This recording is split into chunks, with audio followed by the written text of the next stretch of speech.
This is Andi Purewal for Boxing News. I'm joined by the British heavyweight champion Fabio Wardley here in London. Fabio, always a pleasure. How are you? I'm good, mate. I'm all right. How are you? I'm very well, very well, thank you, very well.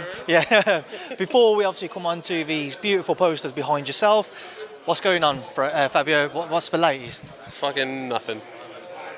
We're looking at a few different options. Like this card's a possibility. Some other dates down the line are possibilities as well. We're at a bit of a kind of middle road at the moment. I'm at a sticking point where I need to kind of really decide on which route I want to go down, what opponents I want to face, and kind of where along the road we want to go. So that's where we are at the moment. We're weighing up different options, different routes, different belts, things we can chase, different opponents. There's a lot of moving parts at the moment, so nothing's set in stone. So nothing conclusive to give you, unfortunately, but something soon, hopefully. Just looking at it from a British title perspective, I don't imagine it's something you'd want to give up, but looking at what could be out, obviously the two names in Frazer, David on other platforms, outside of that there isn't, I imagine many people that you're looking at thinking it's a viable option. Do you think it seems more likely now that your next fight will be about without the British title on the line? Probably, yeah, because like I say, it gets to the point where almost becomes more of a hindrance than a help, really, because it's preventing me if I'm waiting around for it the whole time. And like I say, other fighters are on other shows and it's difficult to put two promoters together and things like that. It just leaves me kind of stood waiting, wondering if something's going to happen. Whereas there's options for me to just keep moving if I want to, not necessarily drop the belt, but just follow a different route for the time being. So them options are there. So yeah, holding on to the belt maybe, or my next fight being for the British, is probably unlikely. I know you're probably fed up of talking about him, but Ben Shalom did say that there is an offer still on the table for that Frazer Clarke fight. I take it it's not one which is interesting you? Not at the moment, no. Not at the moment. It's just not of interest currently, no. Not where that was, not the way it was structured and put together, no. Not that specific deal. The fight with Frazer is definitely an option. It's definitely something we want to do, don't get me wrong. I think he's kind of put himself to the back of the list by everything that happened beforehand. But it's not ruling him out at all. But I'm not necessarily going to jump to take Ben's offer, whatever that is. Can I ask how far short Ben's offer is falling in terms of for you to maybe entertain it a little more?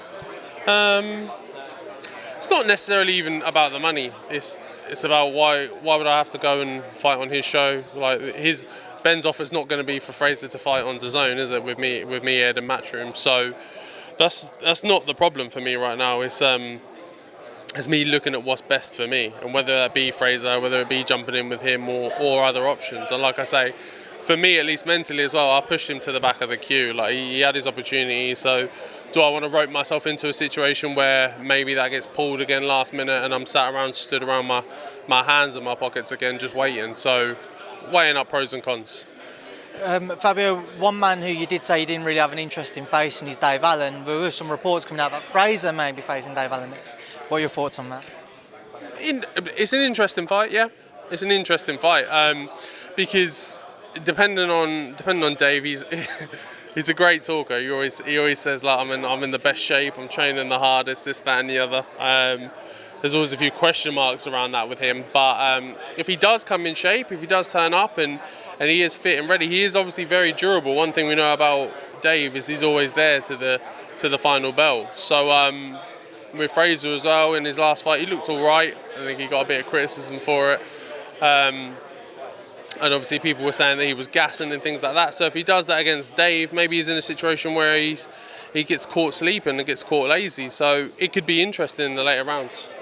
Fabio, on to the reason we're here today. Joshua-Whyte 2, a fight which maybe took a little bit longer from when they first met to come back around again. How much interest do you still have in it personally? Yeah, loads. I think I've been saying for a long time, it's been the ideal fight for the pair of them. It's been the one they both should have. They both come off kind of okay wins against the same opponent. They didn't set the world alight, but they both got good wins. I think Franklin turned up to be a bit more tricky than a lot of people anticipated. But this fight is the right one for the pair of them because they're at that kind of point in their career where they need the big one to get them back in the mix and go, right, this is a big fight, big event, lot a lot of atmosphere to it, and I think this is going to be the one. So I'm really looking forward to it.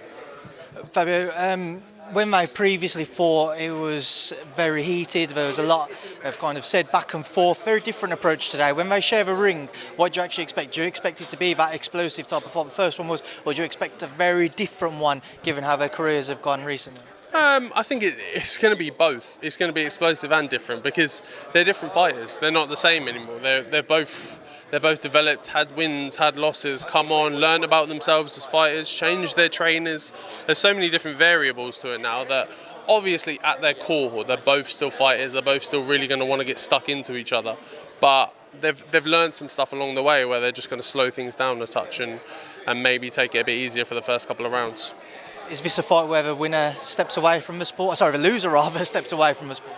Not necessarily. They're both entertaining fighters. It may be a point where they're both like, okay, well, I think I'm done now anyway, for themselves personally. But whether the public would say, right, that's it, you're done, I don't think that'd be the case. No. There's obviously a lot of frustration with the heavyweight division at the minute when you look at some of the other fights being made in the lower weight. Two men at the top that looks like we won't see this year, Fury Usyk, but there's talks of Fury-Ngannou. What's your thoughts on that? Interesting. The fight no one asked for, which is said a lot, but I think that is probably the top of the list of fights that no one ever asked for. I think it's just frustrating with Fury is that there's opportunities there for him to have really good fights that the boxing public want and we want to see him in, and he just somehow keeps finding a way to go a different way, completely left.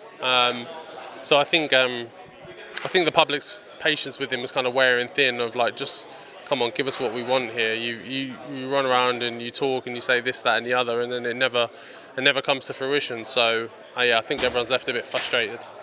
All right, Fabio, it's a pleasure as always. Good to catch up with you. Hopefully next time we speak there is more news that you can update us on with your career. But yeah, pleasure as always, and thank you. Cheers, pal. Thank you.